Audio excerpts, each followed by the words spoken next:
ರಾಜ್ಯ ಸರ್ಕಾರ ಆರ್ಎಸ್ಎಸ್ಗೆ ನಿರ್ಬಂಧ ವಿಧಿಸಿದ ಬೆನ್ನಲ್ಲೇ ಆರ್ಎಸ್ಎಸ್ ಸಂಘವನ್ನ ಕತ್ತೆಗೆ ಹೋಲಿಕೆ ಮಾಡಿದ್ದಾರೆ ನಟ ಪ್ರಕಾಶ್ ರಾಜ್. ಕತ್ತೆಗೆ ವಯಸ್ಸಾದ್ರೂ ಕೂಡ ಬುದ್ಧಿ ಬರೋದಿಲ್ಲ.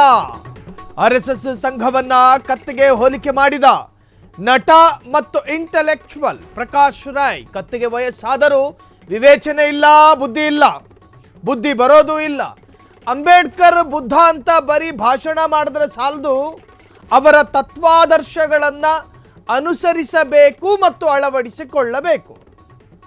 ಬೌದ್ಧ ಸಮ್ಮೇಳನದ ಸಮಾರೋಪ ಸಮಾರಂಭದಲ್ಲಿ ನಟ ಪ್ರಕಾಶ್ ರೈಗೆ ಆತಿಥ್ಯ ಇತ್ತು. ಆ ಸಂದರ್ಭ ಭಾಷಣ ಮಾಡಿದ್ದಾರೆ.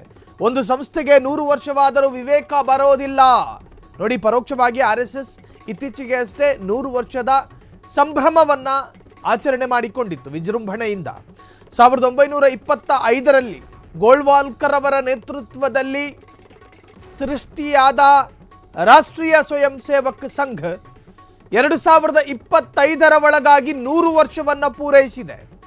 ಅದರ ಅಜೆಂಡಾ, ಅದರ ಉದ್ದೇಶ ಈಡೇರದೆ ಇದ್ದರೂ ರಾಷ್ಟ್ರದಲ್ಲಿ ಇನ್ನೂ ಕೂಡ ಅದು ಕಾರ್ಯಪ್ರವೃತ್ತರಾಗಿಯೇ ಇದೆ.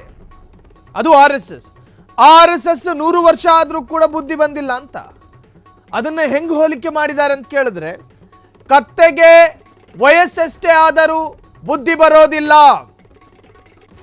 ಭಾರವನ್ನು ಹೊರೋದಕ್ಕೆ ಮಾತ್ರ ಗೊತ್ತಿರೋದು ಕತ್ತೆಗೆ. ಆ ಭಾರವನ್ನು ಹೊತ್ತು ನೀವೆಲ್ಲಿಗೆ ಬಿಡ್ತೀರೋ ನೇರವಾಗಿ ನಡೆಯುತ್ತೆ. ಅದು ಮೈದಾನಕ್ಕೆ ಬಿಡ್ತೀರಾ, ನೇರವಾಗಿ ನಡೆಯುತ್ತೆ. ಅದಕ್ಕೊಂದು ನಿಶ್ಚಿತ ಗುರಿ ಇರೋದಿಲ್ಲ. ಯಾರೋ ನನ್ನ ಬೆನ್ನ ಮೇಲೆ ಭಾರವನ್ನು ಹೊರಿಸಿದ್ದಾರೆ, ನಾನು ಮುಂದೆ ಸಾಕ್ತಿರ್ಬೇಕಷ್ಟೆ.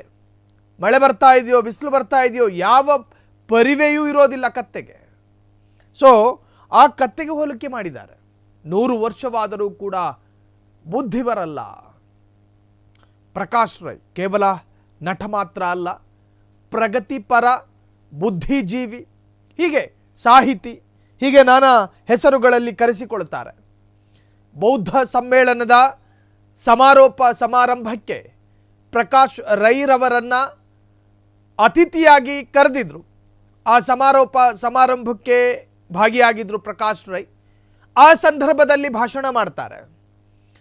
ಸರ್ಕಾರ RSS ನಿರ್ಬಂಧ ವಿಧಿಸಿದ ಹಿನ್ನೆಲೆ ಅದನ್ನು ಪರೋಕ್ಷವಾಗಿ ಸ್ವಾಗತ ಕೂಡ ಮಾಡಿದ್ದಾರೆ. ಅದೇನೇ ಇರಲಿ, ಆದರೆ 100 ವರ್ಷವಾದರೂ ಕೂಡ ಬುದ್ಧಿ ಬಂದಿಲ್ಲ. ಕತ್ತೆಗೆ ಎಷ್ಟೇ ವಯಸ್ಸಾದರೂ ವಿವೇಚನೆ ಇರೋದಿಲ್ಲ.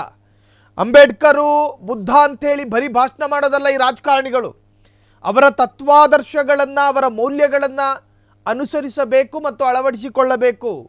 ಭಾಷಣದ ತೆವಲಿಗಾಗಿ, ಪೊಲಿಟಿಕಲ್ ಚಟಕ್ಕಾಗಿ ಮಾತ್ರ ಮಾತನಾಡುವುದಲ್ಲ, ಅವರ ಸೈದ್ಧಾಂತಿಕ ನಿಲುವುಗಳನ್ನು ಕೂಡ ಅನುಸರಿಸಬೇಕು. ಬೌದ್ಧ ಸಮ್ಮೇಳನದ ಸಮಾರೋಪ ಸಮಾರಂಭದಲ್ಲಿ ನಟ ಪ್ರಕಾಶ್ ರೈ ಹೇಳಿಕೆ, ಒಂದು ಸಂಸ್ಥೆಗೆ 100 ವರ್ಷವಾದರೂ ಕೂಡ ವಿವೇಕ ಬರೋದಿಲ್ಲ, ಸಮಾಜಕ್ಕೆ ಉತ್ತಮ ಸಂದೇಶ ಸಾರುವ ಸಂಘವಲ್ಲ RSS. ಸರ್ಕಾರದ ನಿರ್ಧಾರವನ್ನು ಸ್ವಾಗತಿಸಿದ ನಟ, ಪ್ರಗತಿಪರ ಸಾಹಿತಿ ಪ್ರಕಾಶ್ ರೈ. ಕ್ಷಣ ಕ್ಷಣದ ಸುದ್ದಿಗಳಿಗಾಗಿ ಫ್ರೀಡಂ ಟಿವಿ ಸಬ್ಸ್ಕ್ರೈಬ್ ಮಾಡಿ, ಲೈಕ್ ಮಾಡಿ ಹಾಗೂ ಫಾಲೋ ಮಾಡಿ. ಹೊಸ ಸುದ್ದಿಗಳ ನೋಟಿಫಿಕೇಶನ್ಗಾಗಿ ಬೆಲ್ ಐಕಾನ್ ಮೇಲೆ ಕ್ಲಿಕ್ ಮಾಡಿ.